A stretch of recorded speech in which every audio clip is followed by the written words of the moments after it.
राधे राधे जी। आज है 4 जुलाई 2026। दिन है शनिवार का। आपका दिन शुभ हो, मंगलमय हो, यही मेरी प्रार्थना है। कहा जाता है, एक समय की बात है, सभी नवग्रह तथा सूर्य, चंद्र, मंगल, बुध, बृहस्पति, शुक्र, शनि, राहु और केतु में विवाद खूब छिड़ गया था कि इनमें सबसे बड़ा कौन है। सभी आपस में लड़ने लगे और कोई निर्णय न होने पर देवराज इंद्र के पास निर्णय लेने पहुंचे। देवराज इंद्र भी घबरा गए और उन्होंने निर्णय में अपनी असमर्थता जताई, परंतु उन्होंने कहा कि इस समय पृथ्वी पर राजा विक्रमादित्य है, जो कि अति न्यायप्रिय है, वही इसका निर्णय कर सकते हैं। सभी ग्रह एक साथ राजा विक्रमादित्य के पास पहुंचे और अपना विवाद बताया, साथ ही निर्णय लेने के लिए कहा। राजा विक्रमादित्य इस समस्या से खूब चिंतित थे, क्योंकि वह जानते थे जिस किसी को भी छोटा बताया वह क्रोधित हो उठेगा। तब राजा को एक उपाय सूझा। उन्होंने स्वर्ण, रत्न, कांस्य, पीतल, सीसा, रांगा, जस्ता, अभ्रक और लोह से 9 सिंहासन बनाए और उन्हें इसी क्रम में रखा। फिर उन सबसे निवेदन किया कि आप अपने अपने स्थान पर जो है पदास्थ हो जाइए, अर्थात सिंहासन पर स्थान ग्रहण करें। जो भी अंतिम सिंहासन पर बैठेगा वही सबसे छोटा होगा। इसके अनुसार लौह सिंहासन सबसे बाद में लगा हुआ था, इस कारण से शनिदेव बाद में बैठे तो वही सबसे छोटे कहलाए। शनिदेव को लगा कि राजा ने जानबूझकर ऐसा किया है। वह खूब गुस्से में हो गए और बोले, राजा तू मुझे नहीं जानता। सूर्य एक राशि में 1 महीना, चंद्रमा 2.25 महीना और मंगल 1.5 महीना, बृहस्पति 13 महीने, वह बुध और शुक्र 1-1 महीने विचरण करते हैं, लेकिन मैं 2.5 से 7.5 साल तक रहता हूँ। मैंने बड़े बड़ों को विनाश किया है। श्री रामचंद्र जी 7.5 आई तो उन्हें वनवास हो गया। रावण की आई तो उनकी लंका को वानर सेना के हाथों हारना पड़ा। अब तुम सावधान रहना। ऐसा कहकर कुपित होकर शनिदेव वहां से चले गए। प्रिय श्रोताजनों, अन्य देवता खुशी खुशी चले गए। कुछ समय बाद राजा की 7.5 आ गई। तब शनिदेव घोड़े के सौदागर बनकर आए। उनके साथ कई बढ़िया घोड़े थे। राजा ने यह समाचार सुन अपने अश्वपाल को अच्छे घोड़े खरीदने की आज्ञा दी। उसने कई अच्छे घोड़े खरीदे और एक सर्वोत्तम घोड़े को राजा की सवारी के लिए दे दिया। राजा जो ही उस पर बैठे वैसे ही घोड़ा सरपट वन की ओर दौड़ा और भाग गया। भीषण वन में वह पहुंचकर अंतर्ध्यान हो गया। अब राजा भूखा प्यासा भटकता रहा। तब एक ग्वाले ने उसे पानी पिलाया। राजा ने प्रसन्न होकर उसे अपनी अंगूठी दे दी। तब वह अंगूठी देकर राजा नगर की ओर चल दिया। वहां अपना नाम उज्जैन निवासी वीका उन्होंने बताया। वहां एक सेठ के दुकान में उसने जल इत्यादि पिया और कुछ देर आराम किया। भाग्यवश उस दिन सेठ की खूब बिक्री हुई। सेठ उसे खाना इत्यादि कराकर खुश होकर अपने साथ ले गया। वहीं उसके घर पर एक खूंटी पर हार लटका हुआ था, जिसे खूंटी निगल रही थी। थोड़ी देर में हार पूरा गायब हो गया। तब सेठ ने के आने पर देखा कि हार तो पूरी तरह से गायब है। सेठ ने समझा कि वीका ने ही उसे चुराया है। उसने वीका को कोतवाल के हवाले कर दिया और वीका को पूर्ण रूप से पकड़वा दिया। इसके बाद फिर उस नगर के राजा ने भी वीका को चोर समझकर उसके हाथ पैर कटवा दिए और नगर के बाहर फेंकवा दिया। वहां एक तेली तेल निकाल रहा था, जिससे उस पर खूब दया आई और उसने वीका को अपनी गाड़ी में बैठाया। वह अपनी जीभ से बैलों को खूब हाँक रहा था। उसी समय राजा की शनि की जो दशा थी वह खत्म हो गई थी। वर्षा ऋतु आने पर राजा मल्हार गाने लगा। राजा जिस नगर में था वहां की राजकुमारी मन भावनी को उसका गाना इतना पसंद आया ना कि उसने मन ही मन उसे जो है ब्याहने का अपने मन में प्रण ले लिया और उस राग गाने वाले से ही विवाह करेगी, ऐसा सोच लिया। राजकुमारी ने दासी को राग गाने वाले को ढूंढने के लिए भेजा। दासी ने बताया कि वह एक चौरंगिया है, अर्थात अपाहिज है, परंतु राजकुमारी नहीं मानी। अगले ही दिन से उठते ही वह आमरण अनशन पर बैठ गई कि विवाह करेगी तो उसी के साथ करेगी। बहुत समझाने पर भी राजकुमारी नहीं मानी तो राजा ने उस तेली को बुला लिया और विवाह के लिए तैयारी करने को कहा। फिर उसका विवाह राजकुमारी से हो भी गया। तब एक दिन सोते हुए स्वप्न में शनिदेव ने राजा से कहा, राजन देखा तुमने मुझे छोटा बताकर कितना दुख झेला है। तब राजा ने उनसे क्षमा मांगी और प्रार्थना करते हुए कहा कि हे शनिदेव, जैसा दुख मुझे दिया है किसी और को मत देना। शनिदेव मान गए और कहा कि जो मेरी कथा पड़ेगा और व्रत करेगा, शनि संबंधी दान करेगा, उसे मेरी दशा का कोई दुख नहीं होगा। जो भी व्यक्ति रोज मेरा ध्यान करेगा और चींटियों को आटा डालेगा, उसकी सभी मनोकामनाएं पूर्ण होंगी। और शनिदेव ने राजा को हाथ पैर भी तुरंत ही वापस दे दिए। प्रातःकाल आंख खुलने पर राजकुमारी देखा तो वह बड़ी आश्चर्यचकित हुई। वीका ने उसे बताया कि वह उज्जैन का राजा विक्रमादित्य है। सभी अत्यंत प्रसन्न हुए। सेठ ने जब सुना तो वह राजा के पैरों पर गिरकर क्षमा मांगने लगा। राजा ने कहा कि यह तो शनिदेव का क्रोध था, जिससे इसमें किसी का कोई भी दोष नहीं है। सेठ ने फिर से निवेदन किया कि मुझे शांति तभी मिलेगी जब आप मेरे घर चलकर भोजन करेंगे। सेठ ने अपने घर नाना प्रकार के व्यंजनों से राजा का सत्कार किया। साथ ही सबने देखा जो खूंटी हार निगल रही थी वही उस हार को अब उगल रही है, अर्थात उगल रही है।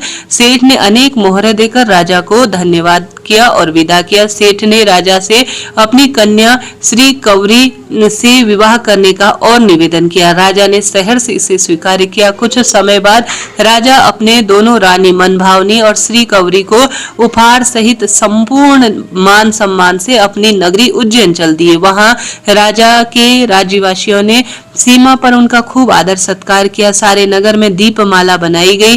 राजा ने घोषणा की कि मैंने शनिदेव को सबसे छोटा बताया है, जबकि शनिदेव ही सबसे बड़े हैं, उनकी पूजा ही सर्वोपरि है। तब से सारे राज्य में शनिदेव की पूजा और कथा और व्रत होने लगे। सारी प्रजा खुशी और आनंद के साथ जीवन बताने लगी। जो कोई भी शनिदेव की इस कथा को पढ़ता, सुनता, सुनाता है, शनिदेव उस पर खूब कृपा बरसाते हैं। और शनिदेव न्याय के देवता है। जो जिस स्वरूप में कर्म करता है तुरंत ही न्याय और कर्म के फल देता उसे सब कुछ प्रदान करते हैं, उसके सारे दुखों को दूर करते हैं।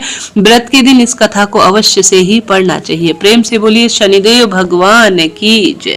राम आए, लक्ष्मण आए, देश के पुजारी आए, नित नेम का नेम लाए। आओ राम, बैठो राम, माखन मिश्री खाओ राम, दूध बताशा पियो राम, सूत के पल का पोठो राम, शाल दुशाला ओढ़ो राम। राम सवारे सबके काम, खाली घर भंडार भरेंगे, सबका बेड़ा पार करेंगे। जय श्री राम, जय श्री राम, जय जय राम। यह कहानी सीता माता कहती थी और श्री रामचंद्र जी सुना करते थे। एक दिन श्री राम भगवान को किसी काम के लिए बाहर जाना पड़ गया तो सीता माता कहने लगी कि भगवान, मेरा तो 12 वर्ष का नितनेम है, अब आप बाहर जाएंगे तो मैं अपनी कहानी किसे सुनाऊंगी। श्री रामचंद्र जी ने कहा, तुम कुएं के पाल पर जाकर बैठ जाना और वहां पर जो औरतें पानी भरने आएंगी ना, उन्हें अपनी कहानी सुना देना। सीता माता कुएं के पाल के पास जाकर बैठ जाती है। एक स्त्री आई, उसने रेशम की जरी की साड़ी पहन रखी थी और सोने का घड़ा ले रखा था। सीता माता उसे कहती हैं कि बहन, मेरे 12 वर्ष का नितनेम सुन लो।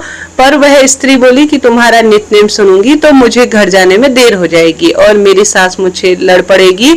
उसने कहानी नहीं सुनी और वह चली गई। उसकी रेशम जरी साड़ी फट गई, सोने का घड़ा मिट्टी के घड़े में बदल गया। सास ने देखा, पूछा किसका दोष अपने सर लेकर आई है। बहू ने कहा, कुएं पर एक औरत बैठी थी, उसने कहानी सुनने के लिए कहा, लेकिन मैंने कहानी नहीं सुनी जिसका फल मुझे मिला है। बहू की बात सुनकर अगले दिन वह साड़ी और घड़ा लेकर सास कुएं के पाल के पास चली गई। सास को वहीं पर सीता माता बैठी हुई मिली तो माता सीता ने कहा कि बहन, मेरी कहानी सुन ले।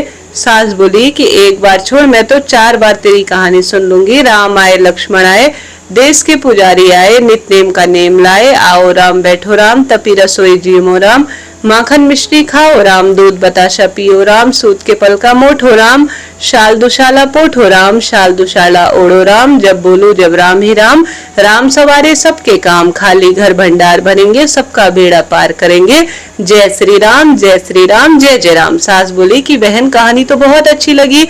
कहानी सुनकर सास घर चली गई और उसकी साड़ी फिर से रेशम जड़ी बन गई, मिट्टी का घड़ा फिर से सोने में बदल गया। बहू कहने लगी, सासू माँ, आपने ये सब कैसे किया। सास ने कहा कि बहू, तू तो सबका दोष सर लेकर आई थी, मैं दोष उतार कर आई हूँ। बहू ने फिर पूछा कि कुएं वाली स्त्री कौन है। सास बोली, वो तो सीता माता थी, वह पुराने को नया कर देती है, खाली घर के भंडार भर देती है, वह लक्ष्मी जी का वास घर में करा देती है, आदमी की जो भी इच्छा हो वह पूरा कर देती है। बहू बोली, ऐसी कहानी तो मुझे भी सुना दो। सास बोली कि ठीक ठीक है, तुम भी सुन लो। सास ने कहानी कहना शुरू किया। राम आए, लक्ष्मण आए, देश के पुजारी आए, नित्य नेम का नेम लाए। आओ राम, बैठो राम, तपी रसोई जीमो राम, माखन मिष्टी खाओ राम, दूध बताशा पियो राम, सूत के पल का बोठो राम, शाल दुशाला पोठो राम, शाल दुशाला ओढ़ो राम, जब बोलूं जब राम ही राम, राम सवारे सबके काम, खाली घर भंडार भरेंगे, सबका बेड़ा पार करेंगे, जय श्री राम, जय श्री राम, जय जय राम। कहानी सुनकर बहू बोली कि कहानी तो बहुत अच्छी है। सास ने कहा ठीक है, इस कहानी को रोज कहा करेंगे अपन। अब सास बहू रोज सवेरे उठती, नहाती धोती, पूजा पाठ करने के बाद नित्य नेम की सीता माता की कहानी कहती। एक दिन उनके यहाँ पर एक पड़ोसन आई और बोली बहन जरा सी आंच देना। तो वह बोली कि आंच तो अभी हमने नहीं जलाई है। पड़ोसन ने कहा कि तुम सुबह 4 बजे से उठकर क्या कर रही हो? फिर उसने कहा कि सुबह उठकर हम पहले पूजा करते हैं, फिर सीता माता के नित्य की कहानी कहते हैं। पड़ोसन ने उसकी बात सुनकर फिर कहा कि सीता माता की कहानी कहने से तुम्हें क्या मिला? वह बोली कि इनकी कहानी से घर के भंडार भर जाते हैं, सारे काम सिद्ध हो जाते हैं, मन की इच्छा जो भी हो वह पूरी हो जाती है। पड़ोसन कहती है बहन ऐसी कहानी तो मुझे भी सुना दो। वह बोली कि ठीक है, तुम भी यह कहानी सुन लो। राम आए, लक्ष्मण आए, देश के पुजारी आए, नित्य नेम का नेम लाए, आओ राम, बैठो राम। सारी कहानी सुनने के बाद पड़ोसन कहने लगी बहन कहानी तो बहुत अच्छी लगी। अब वह पड़ोसन भी नित्य नियम से सीता माता की कहानी कहने सुनने लगी। कहानी कहने और सुनने से सीता माता ने पड़ोसन के भी अन्न धन पुत्र पौत्र और सौभाग्य से घर के भंडार भर दिए। हे सीता माता, जैसे आपने उनके भंडार भरे वैसे ही हमारे भी भंडार भरना। कहानी सुनने वाले और कहने वाले की खूब खूब कृपा बनाए रखना। प्रेम से बोलिए सीताराम भगवान की जय हो।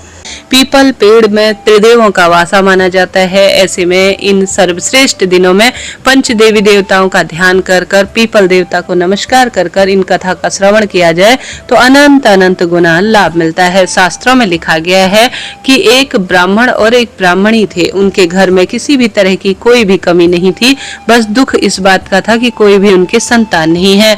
ब्राह्मण और ब्राह्मणी नियम से रहते थे। दोनों का नियम था कि वह रोज पीपल वृक्ष को सींचने जाया करते थे। पीपल सींचने के लिए वह घर से कोसों दूर जाया करते थे। समय बीतता गया लेकिन उनका यह नियम नहीं बदला। वह दोनों नियमित रूप से यही प्रभु जी से प्रार्थना करते कि प्रभु जी हमारा नियम कभी ना टूटे। भगवान को भोग लगाते थे। अब बुढ़ापा भी खूब नजदीक आ गया था, इसलिए कोसों दूर जाकर पीपल को सींचना उन्हें थोड़ा सा परेशान करने लगा और इतना काम भी नहीं हो पाता था। तब ब्राह्मणी अब थक सी जाती थी और ब्राह्मण ब्राह्मणी के अभी कोई संतान थी नहीं। बूढ़े हुए तो ब्राह्मणी सोचती थी कि हमारे कैसे पार लगेगी, हमारे तो कोई बेटा बहू भी नहीं है जो थोड़ा बहुत काम कर ले और हमें थोड़ा सा आराम भी दे और हमारा नियम भी ना टूटे। इस तरह सोचते सोचते बहुत चिंता करती और थक जाती थी। घर भी पीपल वृक्ष से कोसों दूर था। आने जाने में खूब परेशानी होने लग गई थी। अब वापस घर आते और घर के भी काम निपटाते थे। दोनों ब्राह्मण और ब्राह्मणी पीपल सींचने के साथ भगवान विष्णु और लक्ष्मी जी की विशेष पूजा भी करते थे। अब तो ब्राह्मण बहुत ही ज्यादा उदास और ब्राह्मणी भी परेशान रहने लगी और सोच में पड़ गई। यह सब देखकर ब्राह्मण बहुत अधिक दुखी रहता कि उसकी ब्राह्मणी बहुत अधिक परेशान है और ब्राह्मण कहता कि अब बहू तो ले आऊं, परंतु तो ब्राह्मण कहते अरे भगवान कोई हमारे पुत्र ही नहीं है तो बहू कहाँ से लाऊं? तब ब्राह्मण कहते हमारे पास संपदा की तो कोई कमी नहीं है, बस एक बहू कहीं से आ जाए तो सब काम हो जाए। तब ब्राह्मण ने सोचा और ब्राह्मणी से कहा ठीक है, तुम थोड़ा सा आटा ले आओ और उसे एक पोटली में बांधो।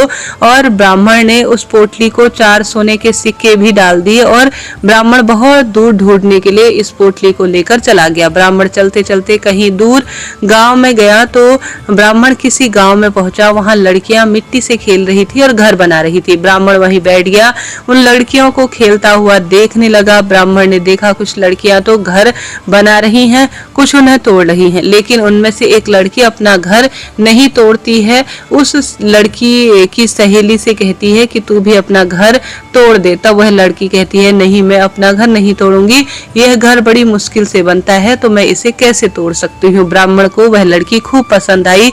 सब लड़कियां खेल खत्म करके अपने घर चली गई। ब्राह्मण उस लड़की के पीछे पीछे चलने लगा।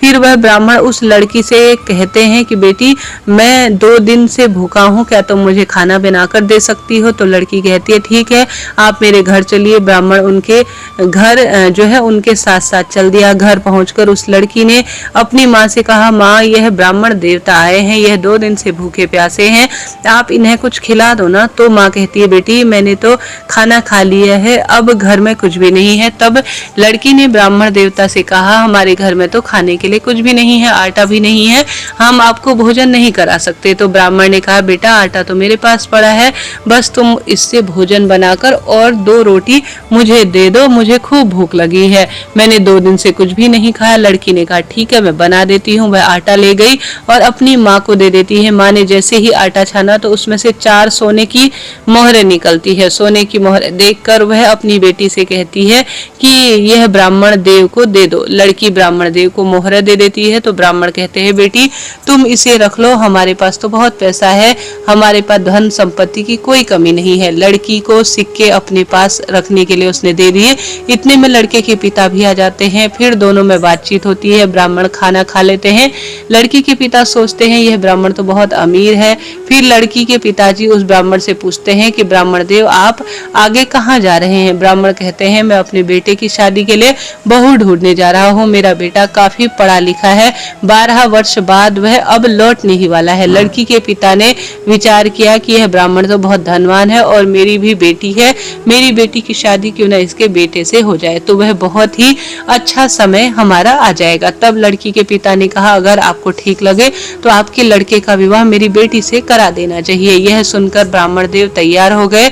तब ब्राह्मण ने शकुन के तौर पर एक नारियल और 1.25 रुपए दिए। फिर ब्राह्मण देव ने कहा, मेरा बेटा तो 12 साल बाद अब आने ही वाला है। फिर उन्होंने कहा कोई बात नहीं, और ब्राह्मण वापस घर लौट आया। घर आकर ब्राह्मण ने सारी बात ब्राह्मणी को बता दी। कुछ समय पश्चात ब्राह्मणी ने ब्राह्मण से कहा कि आप विवाह कर उस लड़की को घर ले आओ। तो ब्राह्मण ने कहा ठीक है, कोई चिंता की बात नहीं है, शादी कैसे करेंगे? तो ब्राह्मण ने कहा खांडे के साथ विवाह कर दो। तब ब्राह्मण अपनी बहू को लेने के लिए उसके घर गया और उन्होंने लड़की के माता पिता से कहा, मेरा पुत्र तो 12 वर्ष के बाद करीब करीब आ ही जाएगा, आप चाहें तो एक तो इस घड़े के साथ इसका विवाह कर सकते हैं। लड़की के माता पिता भी इस बात पर राजी हो गए। इस तरह लड़की का विवाह घड़े के साथ करा दिया गया। वह बहू बनकर उनके घर आ गई। बहू घर का सारा काम करती, खाना बनाती, और ब्राह्मण ब्राह्मणी पीपल सींच कर आते तो पूरे घर का सुंदर तरीके से काम किया हुआ उन्हें मिलता। ब्राह्मण ब्राह्मणी भी इस कार्य से बहुत खुश हो गए। एक दिन की बात है, ब्राह्मणी के घर में आग खत्म हो गई। तब बहू पड़ोसन के वहां आग लेने के ले गई। उसने कहा मुझे थोड़ी सी आंच दे दो, मेरे सास ससुर आने वाले होंगे, मुझे जल्दी से उनके लिए भोजन तैयार करना है। तब पड़ोसन ने कहा तुम किसकी बहू हो? तो उसने कहा मेरा पति काशी पढ़ने गया है। तो पड़ोसन ने बहू से कहा तुमको तो जो है यहाँ पर पागल बनाया जा रहा है, उनका कोई पुत्र नहीं है, हमने कभी कोई इनका पुत्र देखा ही नहीं है, ये लोग झूठ बोल रहे हैं, तुम ऐसे ही यहाँ लेकर आए हैं तुम्हें। पड़ोसन ने बहू के बहुत कान भर दिए। बहू ने घर आकर बेमन से आज खाना बनाया, जेवर उतार दिए और कोई श्रृंगार भी नहीं किया। सास ससुर की जो है नाराजगी उसने दिखाई। उसने कहा कि आज सास ससुर आ जाए तो फिर संपूर्ण रूप से उन्हें पूरी बात बताऊंगी। उसने बहू ने आज खाना तो बनाया परंतु खाने में कोई स्वाद नहीं था, नमक लाल मिर्च खूब भर दिया था और बहू खूब आज गुस्से में थी। आज तो खाना बहुत ही खराब बना है, किसी ने घर को अच्छी तरह से लीपा भी नहीं है और किसी भी तरह से वह कार्य में आज मन नहीं लगा रही थी, क्योंकि मन ही मन उसके मन में ये बात चल रही कि आज मेरी जिंदगी खूब फीकी हो गई है। तब ब्राह्मणी समझ गई कि मेरे बहू के किसी ने आज कान भर दिए, उसको पता चल गया है कि मेरे बेटा है ही नहीं। तो फिर ब्राह्मणी बेचारी क्या कर दी, दूसरे दिन पीपल सींचने के लिए ब्राह्मण और ब्राह्मणी जाने लगते हैं। तो बहू अपनी सास से कहती है आपने मुझे 6 कोठे की चाबी दी है लेकिन 7वें कोठे की चाबी नहीं दी है, मैं कौन सी बहू हूँ आपकी? तो उसने कहा ऐसी बात नहीं बेटा, मैंने तो ऐसे ही चाबी नहीं दी थी, यह लो चाबी। और पीपल सींचने के लिए वह चुपके से भगवान का नाम जाप करते हुए चले गए और पीपल सींचते समय भगवान विष्णु का नाम लेते रहे, माँ लक्ष्मी लक्ष्मी का ध्यान करते रहे। सास ससुर के जाते ही बहू ने सारे ताले किसी न किसी तरह से खोल लिए।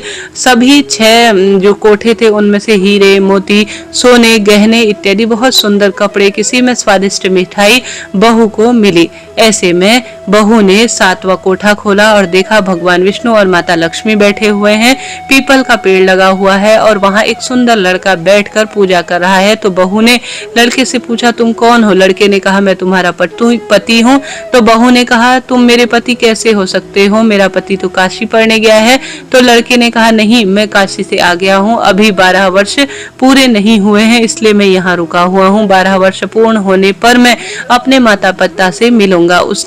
उससे मिलकर वह बहू बहुत खुश हुई और उसने 16 श्रृंगार किए, सारा घर का खूब राजी खुशी काम किया। आज स्वादिष्ट भोजन भी बनाया। फिर सास ससुर के आने पर खूब खुशी खुशी सारे काम किए और अपनी सास से पूछती है, माँ जी आप कहाँ जाते हो? तब वह कहती है कि हम पीपल सींचने जाते हैं। गांव से कोसों दूर एक दिव्य पावन पवित्र और सबसे श्रेष्ठ पीपल का पेड़ है और खूब समय से हम श्री नारायण माँ लक्ष्मी का पूजन करते हैं और पीपल पेड़ को सींचा करते हैं। वहाँ भगवान विष्णु और माँ लक्ष्मी साक्षात वास करते हैं। तब बहू कहती है कि माँ जी आप इतनी दूर पीपल सींचने आखिर क्यों जाते हैं? ये तो बहुत ही दूर है, हमारे तो घर पर ही परकोटे में पीपल का पेड़ लगा है। सास ससुर आश्चर्यचकित हो जाते हैं। परकोटे में जाकर सास ससुर देखते हैं, वहाँ एक पीपल का पेड़ है, भगवान विष्णु और माता लक्ष्मी साक्षात बैठे हैं और एक सुंदर लड़का भी पीपल पेड़ को पूज रहा है। तब वह पूछते हैं कि बेटा तुम कौन हो?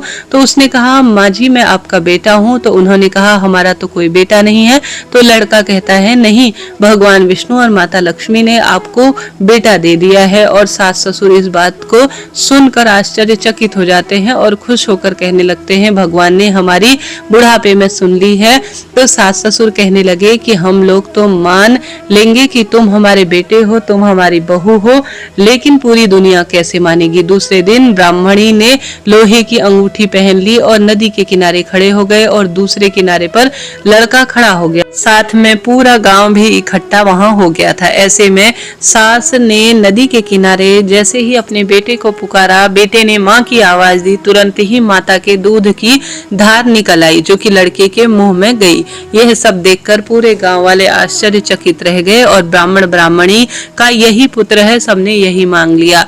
पीपल देवता, हे भगवान विष्णु, हे माता लक्ष्मी, जैसे आपने पीपल सींचने के सुंदर परिणाम स्वरूप ब्राह्मण ब्राह्मणी को पुत्र और बहू का सुख दिया, सुख संपत्ति दी, उसी तरह से जो भी इस कथा को सुने उसके जीवन में सदा सर्वदा कृपा बनाए रखना और सदा सर्वदा सौभाग्य बनाए रखना। बोलिए पीपल देवता की जय, माता लक्ष्मी की जय। माता लक्ष्मी की कथा अनुसार एक बूढ़ा ब्राह्मण था, रोज पीपल पेड़ को सींचा करता था। पीपल में से एक लड़की निकलती थी, कहती थी, पिताजी मैं आपके साथ चलूंगी। यह सुनते सुनते बूढ़ा ब्राह्मण बहुत कमजोर होने लगा। बूढ़ा ब्राह्मण की पत्नी उससे पूछती थी कि क्या बात है जी, आप क्यों कमजोर होते जा रहे हैं?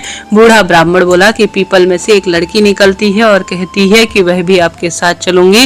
बुढ़िया बोली कि कल ले आना उस लड़की, जहां हमारे 6 लड़कियां पहले से हैं, 7वीं लड़की। और सही अगले दिन बूढ़ा उस लड़की को घर ले आया। घर लाने के बाद बूढ़ा आटा मांगने गया तो उसे पहले दिन की अपेक्षा आज 4 गुना अधिक आटा मिला। जब बुढ़िया आटा छानने लगी तो लड़की ने कहा, माँ आओ इस आटे को मैं छान देती हूँ। जब लड़की आटा छानने लगी, परात भर गया। उसकी माँ खाना बनाने के लिए जैसे बैठी, लड़की ने कहा, माँ आज रसोई मैं बनाऊंगी। तो बुढ़िया बोली कि ना बेटा, तेरे हाथ जल जाएंगे। लेकिन लड़की नहीं मानी और वह रसोई में खाना बनाने लगी। तो उसने तरह तरह के 36 व्यंजन बना डाले और आज सभी ने भरपेट भोजन खाया। इसके बाद वह इससे पहले सभी लोग आधा पेट ही भोजन किया करते थे।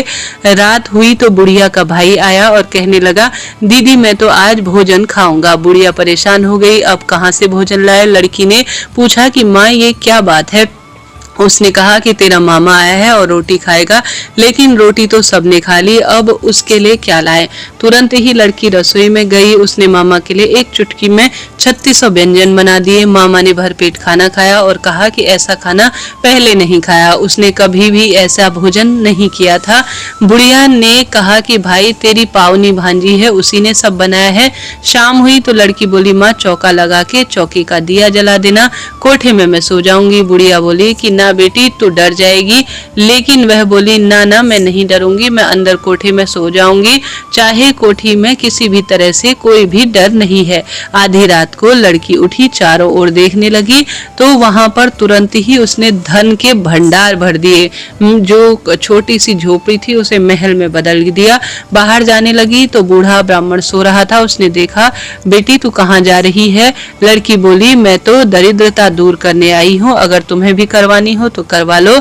उसने बूढ़े ब्राह्मण के घर की तरफ, जो पड़ोस में रहने वाला घर था, उसकी तरफ भी देखा तो वहां भी धन ही धन हो गया। सुबह सवेरे सभी लोग लड़की को न पाकर उसे ढूंढने लगे। तो पावनी बेटी कहाँ गई कहाँ गई?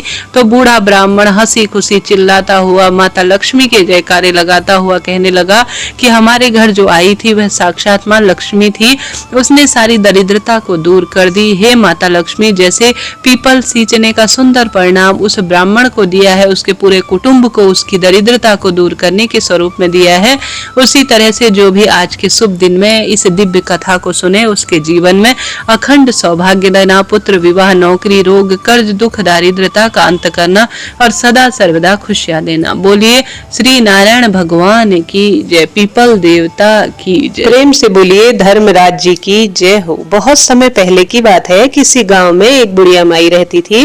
पूजा पाठ बहुत करती थी, व्रत भी नियम से करती थी। अब बुढ़िया माई की मृत्यु हो गई तो यमदूत उन्हें ले जाने के लिए आ गए। बुढ़िया माई यमदूतों के साथ चलने लगी। थोड़ी ही दूर आगे गई ही थी कि आगे गहरी नदी बहती हुई मिली। बुढ़िया माई नदी में डूबने लगी। अब यमदूतों ने पूछा, माई आपने जीवन में कभी गाय का दान किया है क्या? अब बुढ़िया माई ने मन में गाय का ध्यान किया तो गाय माता वहां पर उपस्थित हो गई। गाय की पूंछ पकड़कर बुढ़िया माई ने नदी पार कर ली। थोड़ी ही दूर आगे चली तो काले कुत्ते खाने को दौड़े। तब दूतों ने पूछा, माई कभी कुत्ते को रोटी दी है क्या? अब बुढ़िया माई ने कुत्तों का ध्यान किया तो कुत्ते वहां तुरंत ही चले गए। थोड़ी दूर आगे चलकर देखा तो कौवे जो है माई को खूब चोंच मारने लगे। अब दूत कहने लगे कि क्या कभी ब्राह्मण की बेटी के सर में तेल लगाया है? बुढ़िया माई ने ब्राह्मण की बेटी को याद किया तो कौवों ने चोंच मारना छोड़ दिया। बुढ़िया माई आगे चली तो पैरों में कांटे चुभने लगे। तब दूत कहने लगे, माई क्या तुमने जीवन में कभी चप्पल का दान किया है? बुढ़िया माई ने जब अपनी किए गए दान को याद किया तो पैरों में चप्पल भी तुरंत आ गई। थोड़ी दूर आगे चली तो चित्रगुप्त जी ने दूतों से कहा, तुम किसे ले आए हो? तब वह कहने लगे, बुढ़िया माई ने तो खूब सारे दान पुण्य किए हैं, धर्मराज जी के नाम पर कुछ भी नहीं किया है, इसलिए आगे के द्वार अब इनके लिए अचानक से बंद हो गए हैं। बुढ़िया माई कहने लगी, अब मैं क्या करूं? मुझे आप एक काम करो, 7 दिन के लिए वापस धरती पर भेज दो। 7 दिन बाद धर्मराज जी की कहानी सुनूंगी, धर्मराज जी की पूजा करूंगी और उद्यापन करने के बाद वापस आ जाऊंगी। तब चित्रगुप्त जी ने बुढ़िया माई को धरती पर वापस भेज दिया। अब पूरे गांव में खबर फैल गई कि बुढ़िया माई तो भूतनी का रूप धारण कर आई है। कोई मरा हुआ अचानक क्या वापस आ सकता है? सब लोग आश्चर्यचकित हो गए। अब बुढ़िया माई सबको सुनते सुनते अपने घर पहुंची तो बेटे बहू ने भी भूतनी समझकर घर के दरवाजे बंद कर लिए। तब बुढ़िया माई रो रो कहने लगी कि मैं भूतनी नहीं हूँ, मैं तो धर्मराज जी के कहने पर वापस आई हूँ। मैं नियम से धर्मराज जी की कहानी सुनूंगी, व्रत करूंगी, उद्यापन करूंगी और फिर वापस चली जाऊंगी। तब उसकी बात सुनकर उसके बेटे ने उद्यापन की सारी सामग्री उसे लाकर दे दी। सबने कहानी सुनी लेकिन कहानी का हुंकारा किसी ने नहीं भरा। तब बुढ़िया माई पड़ोसन के पास गई और पड़ोसन से कहने लगी कि तुम मेरी कहानी सुन लो ना। पड़ोसन ने कहा, हाँ मैं सुनूंगी। तब बुढ़िया माई कहानी सुनाने लगी। पड़ोसन ने कहानी भी सुनी और हुंकारा भी खूब भरा।